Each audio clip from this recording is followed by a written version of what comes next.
I always believed marriages break slowly. But mine? Mine shattered in a single vibration. One text.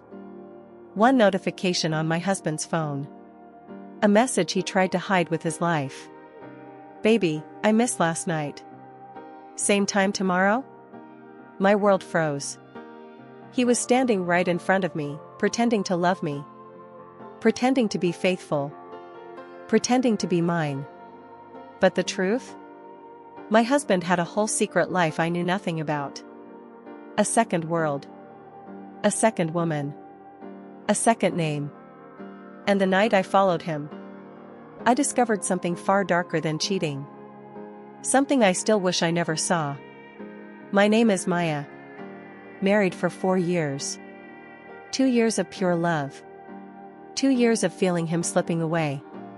My husband, Daniel, used to be warm, gentle, the kind of man who held my hand even when we walked inside the house. But lately? He guarded his phone. Like it was the key to a kingdom. I wasn't allowed to enter. One night, he fell asleep on the couch. His phone buzzed. And I made the mistake of looking. "Baby, last night was perfect. I miss you already."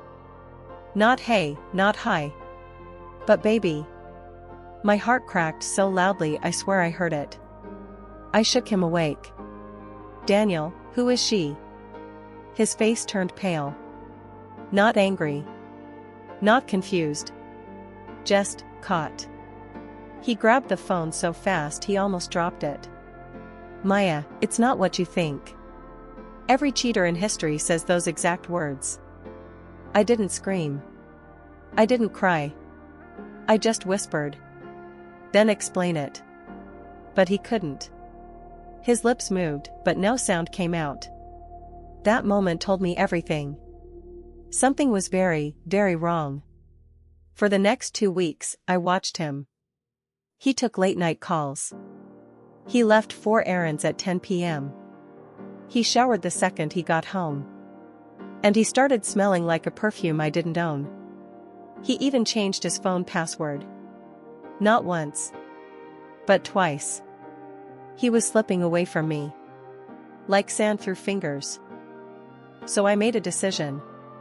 If he wouldn't tell me the truth, I would find it myself. One night, I followed him. Not like in movies. Not dramatic. Just careful. He drove across town.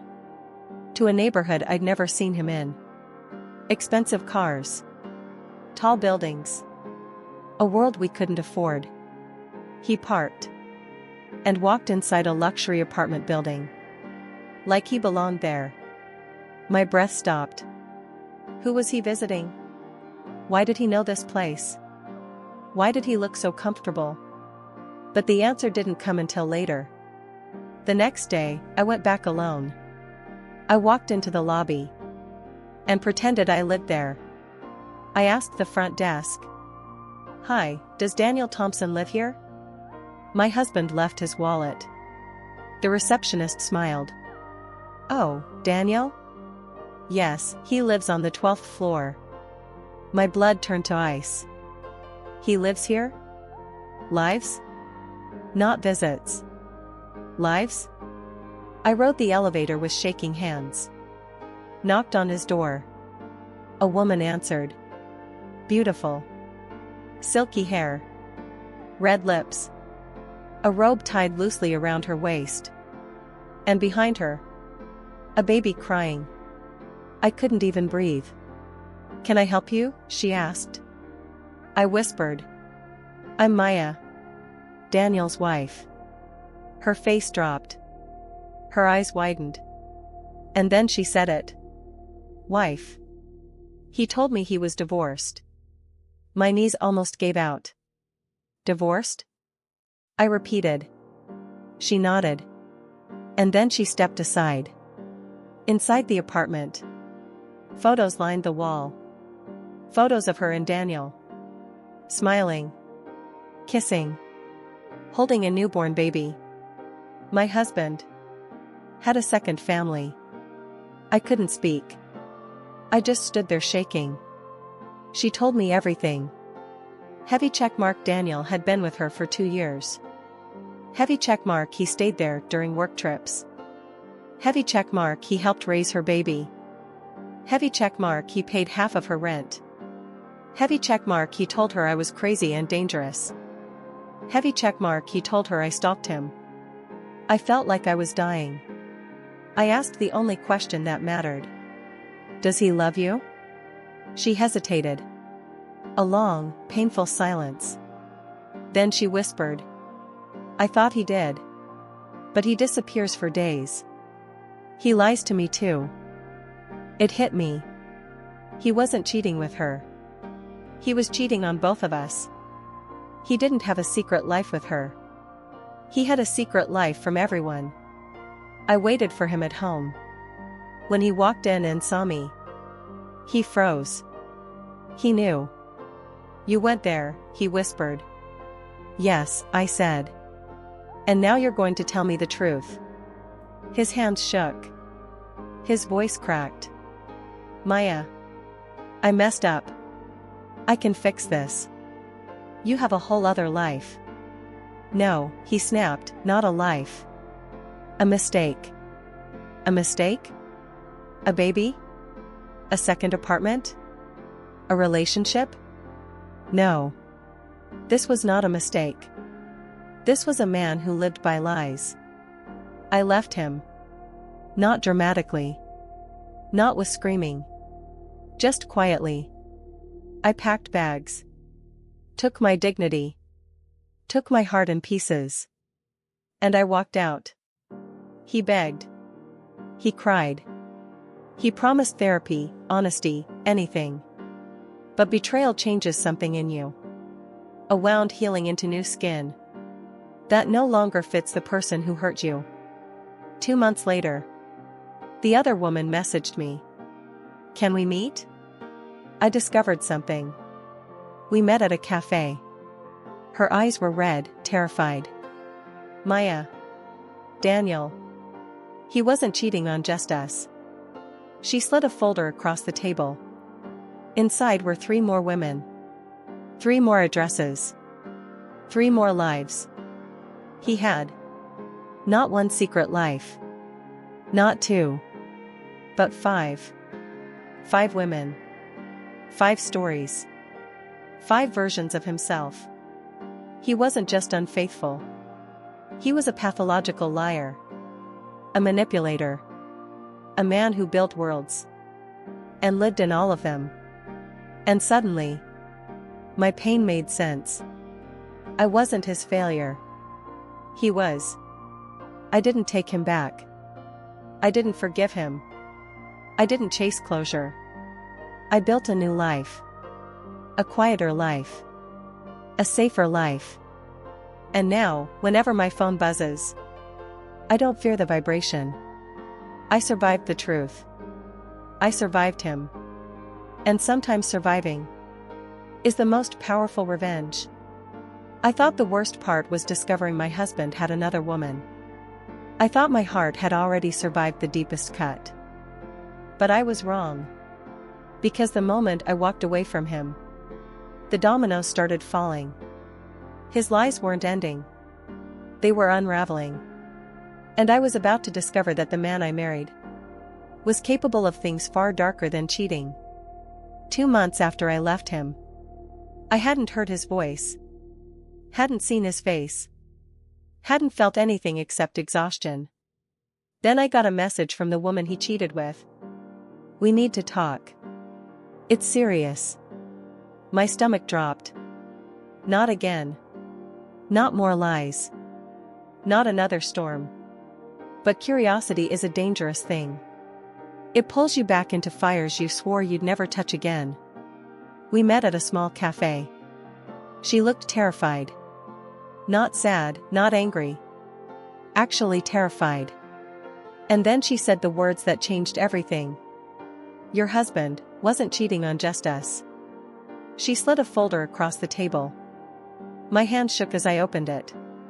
Inside were addresses, photos, screenshots, messages, receipts. Hotel bookings. A secret P.O. box. A second phone bill. Each item belonged to a different woman. 5 women. 5 relationships. 5 versions of him. One woman thought he was a businessman. Another thought he was a musician. One believed he was single. Another believed he was widowed. He wasn't cheating. He was collecting lives. A sick, twisted puzzle where every piece was a lie. I felt my breath shaking in my chest. "Why are you showing me this?" I whispered. She looked around nervously. "Because he told me something that scared me." She leaned forward. "He said you were dangerous. That you'd ruin his life. That you were watching him. That you'd go after anyone he cared about." My skin went cold. He wasn't just lying. He was setting me up. Turning me into the villain. So no one would believe me. If the truth ever came out. "Why?" I asked. She swallowed hard. "Because he said one day he might need to disappear. And if he does, he needs someone to blame." The floor felt like it tilted under me. Disappear? Like run away? Escape? From what? From whom? From himself? Inside the folder was a phone bill. For a number I had never seen before. A second phone. Another secret. I dialed it. It rang twice. Then someone answered. But it wasn't him. A woman's voice. Soft. Broken. Whispering like she was afraid. "Hello?" I froze. "Who is this?" I asked. She hesitated. Then, "Are you Maya?" "Oh no. Not another one." "Yes," I said slowly. She inhaled sharply. "I've been wanting to talk to you. He told me you were dead." My entire body went numb. "Dead?" He told her. "I was dead?" "What did he tell you?" I whispered. She sniffled. "He told me he lost you in an accident. That's why he couldn't talk about his past. That's why he shuts down emotionally. He even showed me a memorial picture of you." I nearly dropped the phone. This wasn't cheating anymore. This was pathological. Deranged. Dangerous. "What is he planning?" I whispered. She hesitated. "That's what I'm afraid to tell you." We met at a public park. She looked fragile. Sunken eyes, trembling hands. "He told me he's leaving the state. Tonight." My heart slammed in my chest. "Why?" She looked away. "Because someone is after him." I stepped back. "Who?" She whispered. "He said. One of the women he lied to. Is trying to destroy him. He said she's violent. Obsessive. Dangerous." My voice cracked. "And he said that woman is me?" She nodded. Every lie he told was building a cage around me. She handed me a small envelope. "He told me to give this to the police. If anything happens to him." Inside was photos of me. Screenshots of fake messages he wrote pretending to be me. Fake threats. False accusations. A typed letter saying I wanted to ruin him. My own husband had created evidence to frame me. Not for cheating. Not for lying. For revenge. I whispered. "Why is he doing this?" The woman looked at me with broken eyes. "Because he said he's tired of women. Tired of responsibility. Tired of life. He once told me he'd disappear. And someone else would take the blame." At the time I thought he was joking. But the day my heartbeat went silent, I realized he wasn't running from women. He was running from consequences. That night, I drove to his secret luxury apartment. The one he hid from me for years. The door was wide open. Inside, empty closets. Empty drawers. No clothes. No pictures. No toothbrush. No scent. He had erased himself. On the counter was a single note addressed to me. Stop digging, Maya. You don't want to know who I really am. Let me go. For your own safety. My stomach twisted. My safety? Why? What was he involved in? The message ended with, "If you keep searching, you'll regret it." The apartment door creaked. Footsteps behind me. Slow, heavy, definitely not his. I turned. And froze. A stranger stood in the doorway. "I've been looking for you, Maya," he said. "We need to talk about your husband." My world splintered. "I know who your husband really is." He stepped closer. "I'm federal," he whispered. "Your husband has been under investigation for years." My voice cracked. For what? Fraud. Identity theft. Bigamy. And something darker. He showed me photos on a tablet. My husband with different women. Under different names. Living different lives. He didn't have one secret life, the agent said. He had 7. My chest tightened. And me? Why did he marry me? Why only me? The agent looked pained. You're the only one he married legally. If he was caught, everything would trace back to you. My blood ran cold. Where is he now? We tracked him to a warehouse. We found blood. His things. But no body. Is he dead? We don't know. I whispered. Why warn me? Because he loved you, the agent said quietly. And he feared you. Suddenly the apartment door slammed. I spun. And froze again. It was her. The first woman. The one who tried to warn me. Her eyes were wild. You shouldn't be here, she snapped. The agent stepped forward. Ma'am, you need to leave. She pulled out a gun. Stop. My heart stopped. You think he lied to us? She cried. You think we were victims? Tears ran down her face. We were partners. We built those identities together. The agent's face went pale. He betrayed me, she screamed. He ran with all the money. Millions. She aimed at the agent. He left me to die. I loved him. A gunshot exploded. Bang. She collapsed. The agent disarmed her, breathing heavily. She's alive, he said. She'll confess. My world was on fire. Why did he do this? I whispered. The agent handed me a bag. Inside, a phone. We found this at the warehouse. It belonged to the real him. I opened the only video file. My husband appeared. Dirty. Injured.